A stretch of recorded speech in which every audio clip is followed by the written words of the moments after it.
I think Prime Minister Mark Carney has responded to Trump's pressure tactic wisely, and I'm happy that he sticks to his guns, not accepting a deal that is not a good deal for Canada. Industry, businesses, Canadians, they are anxious and they are concerned. They don't deserve the uncertainty that's been thrust upon them. They don't like it. They like resolution, but they'd also like they want the right kind of resolution. They want a deal that makes sense for Canada, that makes sense for Canadian business, for Canadian workers. The negotiations are at a intense phase. It's a complex negotiation. You see with the various trade deals that have been agreed by other jurisdictions, European Union yesterday, Japan before, Indonesia, etc., the United Kingdom, that there are many aspects to these negotiations.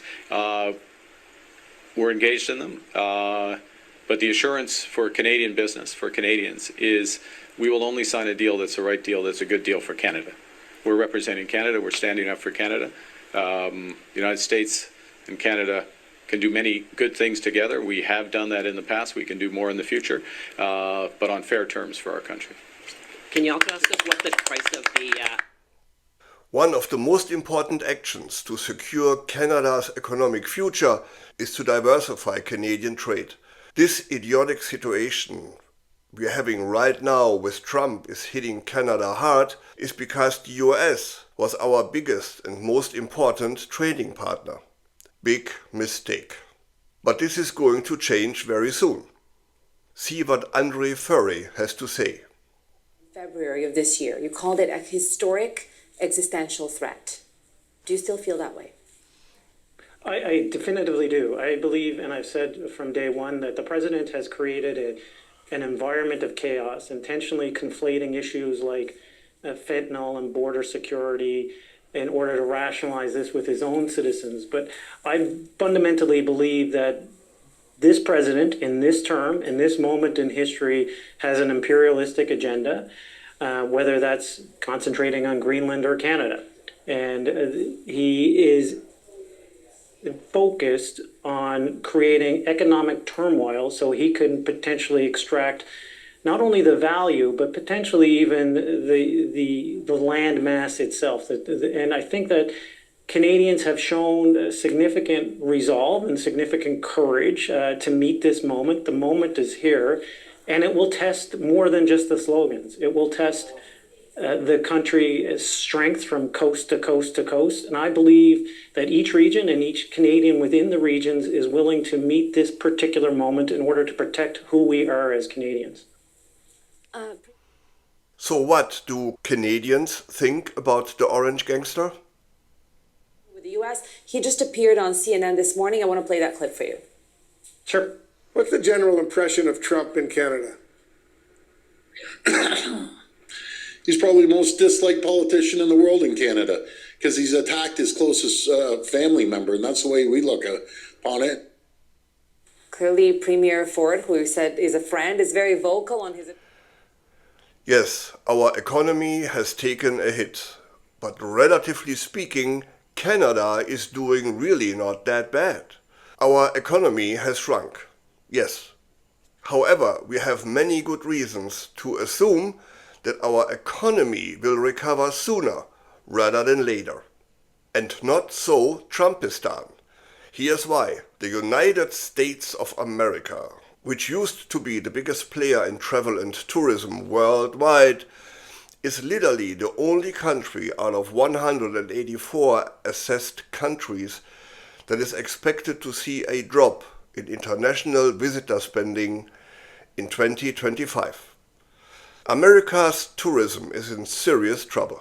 It is projected that the travel industry will lose over $12.5 billion this year alone, and it is going to get even worse.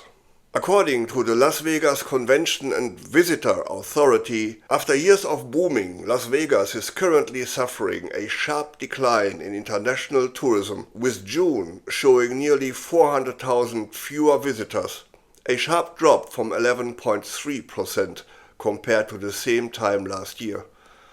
Canadians are the largest group of visitors to Cape Cod, But Canadian bookings in Cape Cod are down nearly 80%. California experiences a 9.2% decline in international travelers. Last year, Canadian visitors alone spent over $3 billion in California.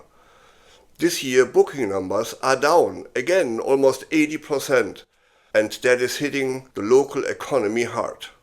Keep in mind that about 1.2 million Californian workers in some way or the other depend on tourism money. New York City is seeing a serious reduction in international visitors as well. When asked, New York business owners say that Trump's foreign policies, tariffs, and especially his attitude towards Canada are to blame. There is an absolute real-world decline in tourism and revenue due to Trump's tariffs and aggressive posting towards our friendly northern neighbors, said tour guide and operator Matt Levy of Spread Love Tours. Same in Florida.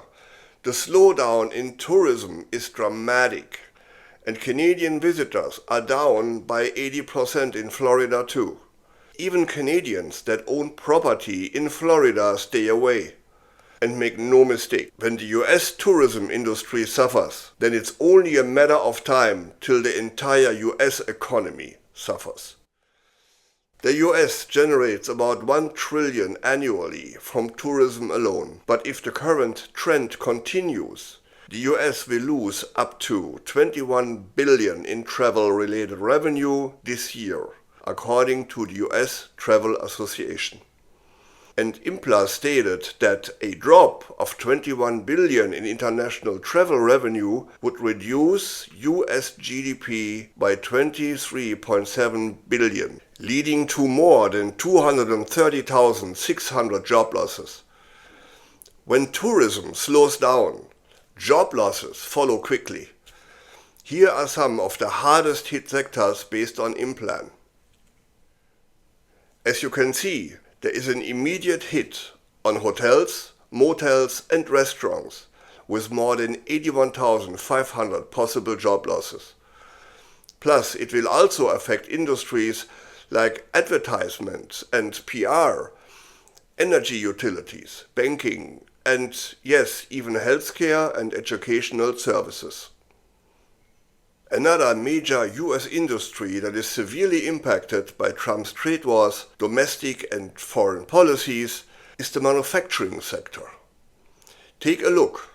This graph is from the Institute for Supply Management. And here are the three most important factors. Employment down, prices up, new orders and export orders down. And the most idiotic part really is that this whole thing was totally predictable. Why? Because in 2019 the very same thing happened already with Trump's ridiculous tariffs on steel. So what happened in 2019? Well, prices went up. And since when is that a good thing? As reported by the Institute for Supply Management, the US manufacturing sector has experienced his fifth consecutive month of contraction. Consequently, factory employment has reached its lowest point in 5 years, with 37,000 job losses. So, now, this is what's going to happen this fall in Trump's America. Overall cost of living will increase, like food, housing, and so on. Health insurance will get more expensive for the few people that still have health insurance. At the same time, people will lose their jobs in record numbers. So, I think while the orange fascist gangster in the White House is committing economic suicide, we Canadians have really good reasons to be optimistic. Please let us know in the comments what you think. We respond to everything you share. For more real news, facts and viewpoints to counterbalance the demagogic of the right-wing media, please like and subscribe. It goes a long way to help the channel.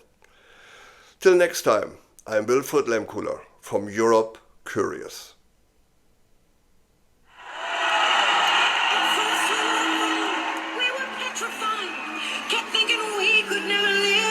without you by our side. And we spent so many nights thinking how you did us wrong. Now we've banded all together. Your tariff made us strong, and so you know you're not so great. There's not a snowball's chance in hell will be your 51st state. We really need our resources for more than we need you, so now just go. Walk out the door. We do not need you. You're not welcome anymore. Weren't you the one who instigated these trade fights? You'll soon grow to regret it when we turn off your lights. As long as we can think and work, we know we'll stay alive. We have all we really need. We can live without your greed. We will survive. We will survive. There's been a change. It's time anew. We're not that fledgling little country stealing all of you. We are now a nation proud that is happy to be free. You didn't realize you gave us our own identity, so now just go. We will survive. As long as we can think and work, we know we'll stay alive. Yeah, but all we really need, we can live without your greed. We will survive. We will survive. We will survive. 51st state, my fucking ass. Go on, Canada.